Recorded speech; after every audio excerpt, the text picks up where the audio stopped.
ओम शांति। आज 13 जुलाई 2022 है और आज प्यारे बाबा के साकार रूप से चले हुए मधुर महावाक्यों को स्पष्ट करेंगी आदरणीय आशा दीदी। ओम शांति दीदी।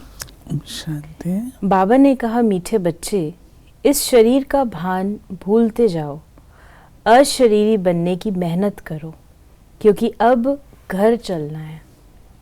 हम अपने घर से अशरीरी आए थे और यहाँ आकर के हमने देह लिए। जब तक हम इस संसार के रंगमंच पर रहे तो हमें देह ही मिलती रही और देह के द्वारा ही हमने अपना पार्ट प्ले किया। लेकिन अब नाटक खत्म हो रहा है, तो जब नाटक खत्म हो रहा है तो हमको अपनी ओरिजिनल स्टेज पर वापस आना है। ये हमारी भिन्न भिन्न ड्रेसेस थी। तो जैसे एक एक्टर अपनी ड्रेस चेंज करके जाता है, ऐसे हमें ये ड्रेस यहीं छोड़नी है और सूक्ष्म ज्योति बिंदु और शरीरी आत्मा अपन को निश्चय करना है, तब हम अपने घर वापस लौट सकेंगे। प्रश्न है, तुम आस्तिक बच्चे ही कौन सा शब्द बोल सकते हो? भगवान हमारा बाप है। ये आस्तिक बच्चे ही बोल सकते हैं क्योंकि उन्हें ही बाप का परिचय है। नास्तिक तो जानते ही नहीं। आस्तिक बच्चे ही कहेंगे, मेरा तो एक बाबा, दूसरा न कोई।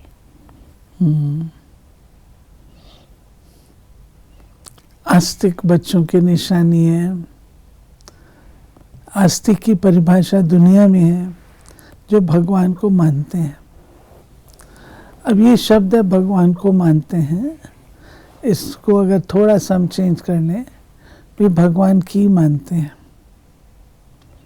भगवान जो चाहते हैं वो करते हैं। तो ऐसे बच्चों को ही आस्तिक कहा जाएगा। उनकी डायरेक्शन पर चलते हैं, नक्शे कदम पर चलते हैं। दूसरा प्रश्न है कि तीव्र पुरुषार्थी बनने के लिए कौन सी स्थिति चाहिए? साक्षी स्थिति। साक्षी होकर हरेक के पाठ को देखते पुरुषार्थ करते रहो। ये बाबा कह रहे हैं कि कौन सी स्थिति है? अशरीरी, विदेही। इसको बार बार हमको अपने आप को रिमाइंड कराना पड़ता है। ये स्वाभाविक रूप से नहीं बन सकती। अगर हम इसको ऐसे छोड़ दें तो नहीं, लेकिन बार बार स्वयं को रिमाइंड कराते रहें और इसका अभ्यास है। शरीर में आए, शरीर से गए, शरीर में आए, शरीर से गए। गीत है मरना तेरी गली में। ये किन्होंने कहा? जीव की आत्माओं ने कहा जो सम्मुख बैठे हैं। यहाँ ये नहीं कह सकते कि आत्मा बैठी है, नहीं, जीव आत्माएं बैठी हैं। बाप ने समझाया है कि आत्मा ही शरीर द्वारा हर कार्य करती है। इसको कहा जाता है देही अभिमानी। देह में रहने वाले अपने परम प्रिय परमात्मा को कहते हैं कि हम आत्मा अब आपके गले का हार बनेंगे, अर्थात हम ये शरीर छोड़ आपके पास आ जाएंगे। देही अभिमानी, जो बात शुरू में कही बाबा ने, बाबा के गले का हार बनने का भाव अर्थ क्या है? बाबा के गले का, बाबा का तो गला कोई ऐसे तो है नहीं, लेकिन परम धाम में बाबा के समीप स्थान प्राप्त कर सकना, वो तो पुरुषार्थ हो सकता है। बाप ने समझाया जैसे मनुष्यों का जीनियोलॉजिकल ट्री है, ब्रह्मा सरस्वती, एडम ईव, आदि उनों का सिजरा बनता है, वैसे तुमने देखा है मूल वतन में भी सिजरा है, पहले पहले है शिव। तुम आत्मा मेरे गले का हार कैसे बनेंगी? मुझे याद करने से। जितना जो मुझे याद करते हैं उतना तीखी दौड़ी पहनते हैं। मेरे साथ बहुत प्रेम है, मेरे पास आने बिना रह नहीं सकते, क्योंकि आत्मा को इस शरीर के साथ सुख नहीं दुख है। ये देखिए, बाबा कहते हैं कि आत्मिक रूप में वापस आना, शरीर के साथ सुख नहीं है, दुख है। ये जो शब्द बाबा ने कहे, क्यों? शरीर तो सतयुग में भी होता है, सतयुग में बिना शरीर के तो नहीं है, लेकिन वहाँ हमें दुख नहीं है। यहाँ पे दुख क्यों है? क्योंकि शारीरिक कॉन्शियसनेस में है, देह की कॉन्शियसनेस में होने कारण से दुख है। बाप ने तुमको परिचय दिया है, इसलिए तुम बाबा कहने के हकदार हो। वो तो कह देते हैं परमात्मा सर्वव्यापी है, फिर इससे क्या मिला? कुछ भी नहीं। बाप तो ज्ञान का सागर है, वो ऐसे नहीं कहते कि मैं सर्वव्यापी हूँ, फिर तो सब फादर हो जाते। फादरहुड कहा जाता है क्या? एक बाप के बच्चे हैं, उनको प्रभु ईश्वर भी कहते हैं। ब्रह्मा विष्णु शंकर को रचने वाला, त्रिमूर्ति ब्रह्मा कहना रॉन्ग है। ब्रह्मा विष्णु शंकर का भी बाप वो शिव है। लोग त्रिमूर्ति ब्रह्मा कहते हैं, और जो ब्रह्मा को देखें त्रिमूर्ति भी कहते हैं, ब्रह्मा को चतुरानन भी कहते हैं, और ब्रह्मा को पंचानन भी कहते हैं। तीनों के अलग अलग अर्थ। तो बाबा कहते हैं त्रिमूर्ति ब्रह्मा नहीं है, परंतु क्योंकि शिव बाबा त्रिमूर्ति है और वो ब्रह्मा विष्णु शंकर के रचयिता हैं, ब्रह्मा के मुखारविंद के द्वारा कार्य करते हैं, तो त्रिमूर्ति रचयिता ब्रह्मा के द्वारा कार्य करता है, तो लोगों ने ब्रह्मा को त्रिमूर्ति कह दिया। तो बाबा ने कहा तुम जानते हो कि तुम भी जानते हो, ब्रह्मा के मुख से परमपिता परमात्मा शिव द्वारा हम त्रिकालदर्शी व स्वदर्शन चक्रधारी बन रहे हैं।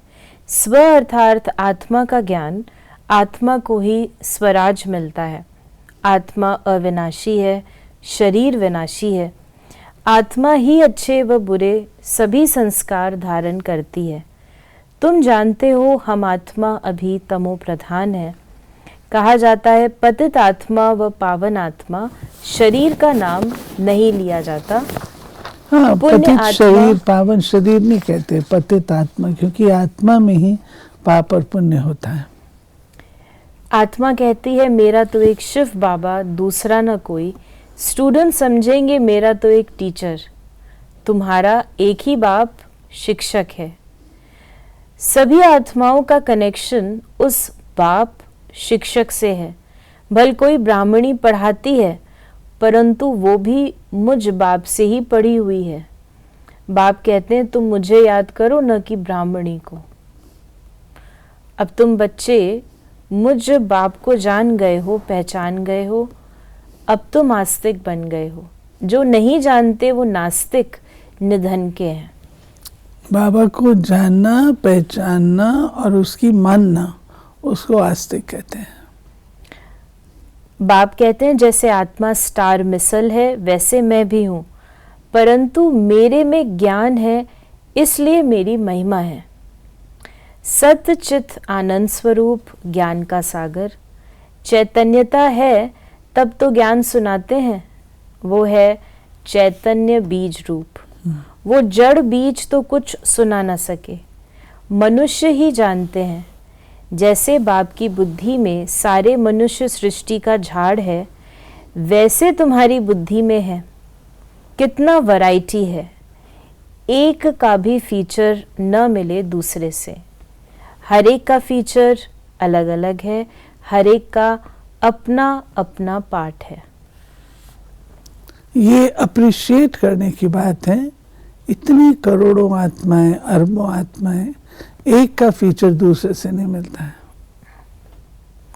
शिव बाबा की जयंती हो तब कृष्ण की हो। ऐसे थोड़ी कि बाप की जयंती ही गुम हो जाए और बच्चे की जयंती हो जाए। तुम बच्चों को समझाया जाता है कि लक्ष्मी नारायण विश्व के मालिक थे। उन्होंने ये वर्षा कैसे पाया?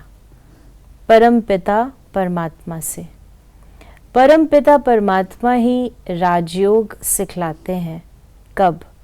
बाप कहते हैं मैं कल्प के संगम युग पर आता हूँ, जबकि आसुरी राज्य का विनाश, दैवी राज्य की स्थापना होती है। जो आस्तिक बने हैं उन्हों को वर्षा मिल रहा है, नास्तिक को वर्षा मिल न सके। फिर बाबा ने कहा निराकार बाप सर्व आत्माओं को घर ले जाने के लिए आए हैं। ले जाने वाले को महाकाल, कालों का काल कहा जाता है। कालों का काल यानी लास्ट में श्रीमद् भगवत गीता दिखाते हैं कि महाकाल के मुख में सब आत्माएं जा रही हैं। तो वास्तव में कोई मुख नहीं है, लेकिन परमधाम में सब आत्माएं वापस लौटती हैं। बाप समझाते हैं अब ये पुरानी दुनिया ही खत्म होनी है। आदि सनातन देवी देवता धर्म को बिल्कुल ही भूल गए हैं।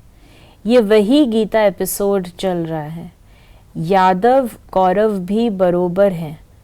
यादव वही यूरोपवासी हैं। मूसल इन्वेंट करने वाले हैं। ये भी लिखा है इंटरनेशनल लड़ाई में सब खत्म होंगे। कोई अपने आदि सनातन देवी देवता धर्म को नहीं जानते। गाया भी जाता है रिलीजन इज माइट। रिलीजियस आदमी को अच्छा माना जाता है, इररिलीजियस को बुरा माना जाता है।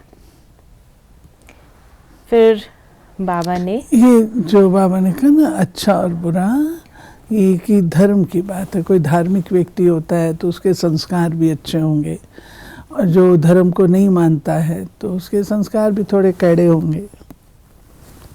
बाप कहते हैं सभी अपने को आत्मा समझो, देह के इन सब संबंधों को भूल जाओ। एकदम बेगर बन गए, सब कुछ दे दिया, शरीर भी दे दिया, बाकी क्या रहा? कुछ भी नहीं। परम पिता परमात्मा कहते हैं मैं आत्माओं से बात करता हूँ, आत्माओं को ले जाना है। इस शरीर के भान को भूलते जाओ, इसमें मेहनत है। फिर बाबा ने कहा बाप कहते मीठे बच्चों, सारा कल्प तुम देह अभिमानी रहे हो। लौकिक बाप को ही याद किया, अब देही अभिमानी बन मेरे को याद करो। उसमें ही मेहनत है, क्योंकि बहुकाल तो क्या 5000 साल हम लोग बिल्कुल देह अभिमान में रहे, तो उससे अपने आप को मुक्त करने में मेहनत तो लगती है। बाबा ने कहा कि भूले चूके भी और कोई को याद नहीं करना, तुम ये प्रतिज्ञा करते हो। फिर बाबा ने हम बच्चों को कहा, बाबा ने आज हमें अपना महाकाल का भी रूप बतलाया है। तो बाबा ने कहा मैं कालों का काल ठहरा ना, मैं बाप भी हूँ तो शिक्षक भी हूँ, पतित पावन भी हूँ, फिर मैं महाकाल भी हूँ। कहाँ ले जाऊँगा? मीठे बच्चे, मुक्ति धाम में मैं ले जाऊँगा। तो बाबा ने कहा कि सब कहते हम ब्राह्मण ईश्वरीय संतान हैं, ब्रह्मा की औलाद भाई बहन हैं, विकार में जा नहीं सकते। हम ईश्वरीय पोत्रे पोत्रियां हैं, इनसे हम वर्षा ले रहे हैं। जितना जो पुरुषार्थ करेंगे उतना पद पाएंगे। सारी बात तो अपने इंडिविजुअल पुरुषार्थ पर होती है। वर्षा भी बाबा देता है, वर्षे के हम अधिकारी हैं, लेकिन उस वर्षे के काबिल बनना वो तो हमको करना है ना। बाबा ने कहा इस समय जो भी होता है, जो सेकंड बीतता है, वो ड्रामा फिर से रिपीट होता है। बाप बैठ पढ़ाते हैं, ये रेपिटेशन का राज भी बाप ने समझाया है। ऐसे नहीं कि ड्रामा में जो मेरा भाग्य होगा वो मिलेगा। ड्रामा अनुसार एक्ट चलती है तो हम पुरुषार्थ क्या करें, ऐसे समझने वाले भी हैं, परंतु नहीं, पुरुषार्थ तो करना है ना। बाप आए ही हैं पुरुषार्थ कराने। कई आत्माएं होती हैं कहती हैं अच्छा ड्रामा में होगा तो हम कर लेंगे, तो बाबा कहते हैं नहीं, मैं आया हूँ तुमसे पुरुषार्थ कराने, तो पुरुषार्थ करना चाहिए ना। आज का वरदान है, स्मृति स्वरूप के वरदान द्वारा सदा शक्तिशाली स्थिति का अनुभव करने वाले सहज पुरुषार्थी भव। सदा शक्तिशाली विजयी वही रह सकते हैं जो स्मृति स्वरूप हैं, उन्हें ही सहज पुरुषार्थी कहा जाता है। वे हर परिस्थिति में सदा अचल रहते हैं। भले कुछ भी हो जाए, परिस्थिति रूपी बड़े से बड़ा पहाड़ भी आ जाए, संस्कार टक्कर खाने के बादल भी आ जाएं, प्रकृति भी पेपर ले, लेकिन अंगत समान मन बुद्धि रूपी पाँव को हिलने नहीं देते। बीती की हलचल को भी स्मृति में लाने के बजाय फुल स्टॉप लगा देते हैं। उनके पास कभी अलबेलापन नहीं आ सकता। और स्लोगन है, ज्ञान की पराकाष्ठा पर पहुंचना है तो गुप्त रूप से पुरुषार्थ करो। ज्ञान की पराकाष्ठा पर पहुंचना, हाई एलिवेटेड स्टेज। तो ये थे बाबा के आज के मधुर महावाक्यों का स्पष्टीकरण। यदि आपके मन में कोई भी क्वेश्चन है तो उसको आप मैसेज कर सकते हैं या व्हाट्सएप। जिन प्रश्नों को हम प्रश्नोत्तरी कार्यक्रम में लेने का प्रयास करते हैं, हमारा नंबर है 8826599309। ओम शांति।